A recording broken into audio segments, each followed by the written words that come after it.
Phoebe Presley. In this play, the playwright reveals how a mother's efforts are ignored by her family. The play begins with two friends having a candid conversation at Mrs. Pearson's house. Mrs. Fitzgerald is telling Mrs. Pearson's fortune and advises her on it. What happens next? Do you think Mrs. Pearson agrees to what Mrs. Fitzgerald advised her to do? Do you think that she would really appreciate her family behave the way they behave with her? Let us read the dialogues and come to a conclusion. In the conversation, Mrs. Pearson goes about telling how her family members don't value her and don't appreciate whatever she does for them. Mrs. Frizzle tells her to take her stand as the woman of the house, but Mrs. Pearson, being the sweet and the innocent lady, doesn't want to bring her family any sort of discomfort. So here she continues to handle their tantrums because she doesn't know where to begin when it comes to making them disciplined. So when Mrs. Frizzle happens to visit Mrs. Pearson's house, she was extremely sorry to see her oppressed. And this is why Mrs. Frizzle proposes a plan to switch their personalities so that Mrs. Frizzle could make Mrs. Pearson's family members realize their mistake. It is a humorous play, and we also read about the other members of the family. Doris, George Pearson, and Cyril Pearson. So the action takes place in the living room of Pearson's house in a London suburb. So when the curtain rises, the scene of the living room where we can see Mr. Pearson away from the home and Mrs. Pearson conversing with Mrs. Frizzle. Mrs. Frizzle collecting up the cards, and that's all I can tell you, Mrs. Pearson. Could be a good fortune, could be a bad one. All depends on yourself now. Make up your mind, and there it is.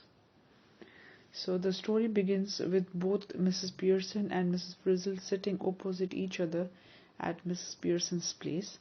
Mrs. Frizzle is a fortune teller, and she has supposedly seen Mrs. Pearson's fortune. Thus she continues to say that she has told her all that is within her capacity to tell. The same reading can work in a positive way if Mrs. Pearson's actions are in sync with it, or it could turn out to be bad too. Having said so, she continued with her conversation. She tried to convince Mrs. Pearson to believe her words and act accordingly. Mrs. Pearson seemed to be a very kind and generous lady. She says, "Yes, thank you, Mrs. Frizzle. I am much obliged, I am sure. It's wonderful having a real fortune teller living next door. Did you learn that out of East too?" Now Mrs. Pearson expresses her gratitude towards Mrs. Frizzle for having seen her fortune and shares how great it is to have someone like her around. She then asks her if Mrs. Frizzle had learned the art of fortune telling from the East. "I did," this is what Mrs. Frizzle said. Now Mrs. Frizzle is really concerned about how Mr. Pearson did treat Mrs. Pearson, and she knew that even her children did not have great regards for her. 12 years I had of it. So here we can see that she has practiced fortune telling since long now, and here she also talks about Lieutenant Quartermaster and old men.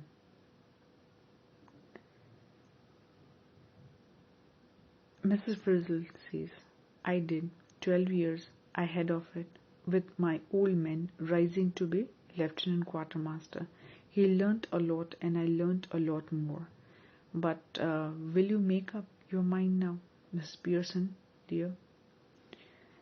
Put your foot down once and for all, and be the mistress of your own house and the boss of your own family.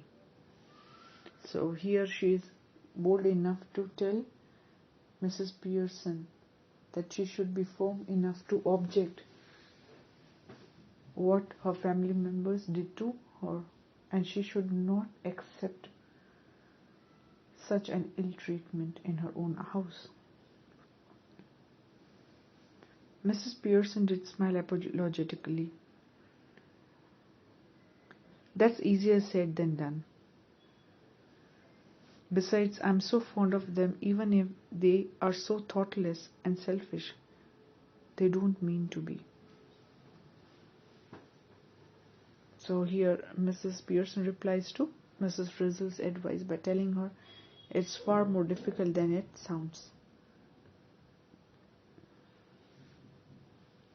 Mrs. Frizzle wants Mrs. Pearson to realize that it is not that difficult if she realizes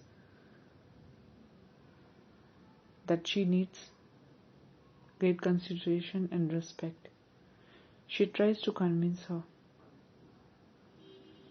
She wants her to know that she deserves love and respect as well. Now ultimately, Mrs. Pearson finds the advice meaningful. She agrees with what Miss Frizzle had to say. As confused as she can be at the moment, Mrs. Pearson asks Mrs. Frizzle to be a bit more elaborate. Now Mrs. Frizzle tried to explain to her what she was trying to do. We change places or really bodies. You look like me, I look like you. She proposes that they switch their places, or in other words change bodies, wherein Mrs. Frizzle will look like Mrs. Pearson and vice versa. A bit more confused and now even surprised, Mrs. Pearson expresses that this is something that is not possible. Mrs. Frizzle, on the other hand, questions her response by asking Mrs. Pearson if she has ever tried it. Mrs. Pearson says, no, of course not. It was quite obvious that she would have never attempted to do something like this. Not of some time, this is still ought to work. Won't last long, but long enough for what we want to do. Learnt it out east, of course, where they are up to all these tricks. She holds her hand out across the table, keeping the cigarette in her mouth. Give me your hands, dear. So in a very relaxed tone, Mrs. Frizzle tells her that she has tried it before, and even though it's been long, the trick should work. Its effect will remain for a short period, but enough for them to fulfill their motive. She further added, so Mrs. Pearson dubiously replied, well, I don't know, is it right? Still confused, Mrs. Pearson seeks assurance from Mrs. Frizzle. Mrs. Frizzle says, it's only a chance. Give me your hands and keep quiet a minute. Just don't think about anything. So taking her hands, now she tried to stare at her, and she also murmured something. So it was kind of an enactment where we can see that Mrs. Frizzle is reciting something, and there seemed there seemed to be a change in their personalities. We are to assure that the personalities change bodies. After the spell has been spoken, both women, still grasping hands, go legs, as if the life were out of them.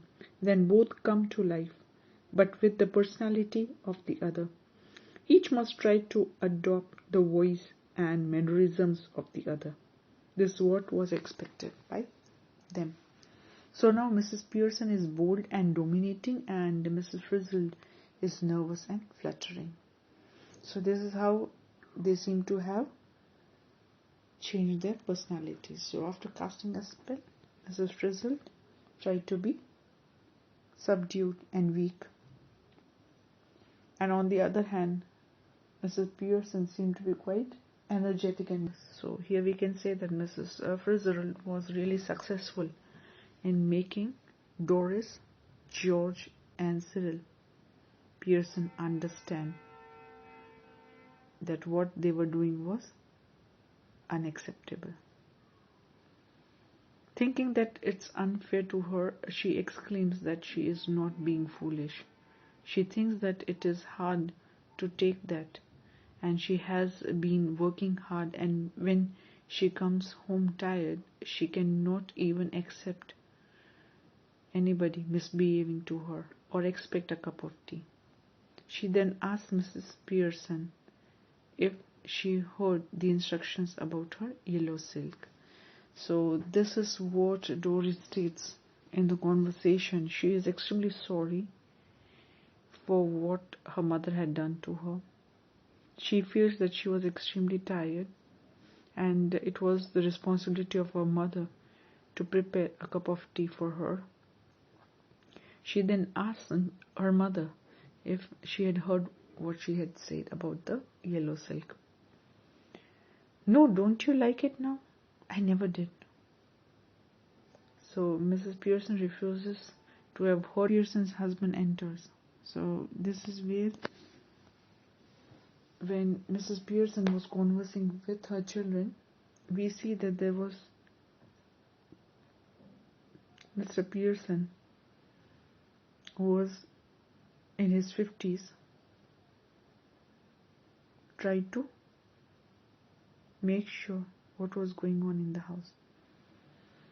As he enters, he notices that Doris is crying. He asks her what's the matter and is sure the matter won't be worthy of crying. Doris tells her father to wait and observe while she is crying and runs out of the scene. George Pearson is left amazed at how she ran and what she said. So here Mrs. Pearson replies to George's rhetorical question. What did she mean? This is what George wanted to know. He is still confused about what is going on, and Mrs. Pearson advises him to ask Doris what she meant. So this is how George got to know what Mrs. Pearson had done to Doris. He is shocked at the sight of Mrs. Pearson drinking, and that too during the day. When asked, Mrs. Pearson counter questions and asks what is the problem with drinking at this time of the day. George seems to be bewildered. Nothing I suppose any, but I have never seen you do it before. Well, you are seeing me now. She tells him that there is nothing to be shocked about if he hadn't seen her do it till date. Family members realize their mistake, and later on, when they changed their personalities, Mrs. Pearson is thankful to Mrs. Frizzle. Read the play and try to draw the character sketches of Mr. and Mrs. Pearson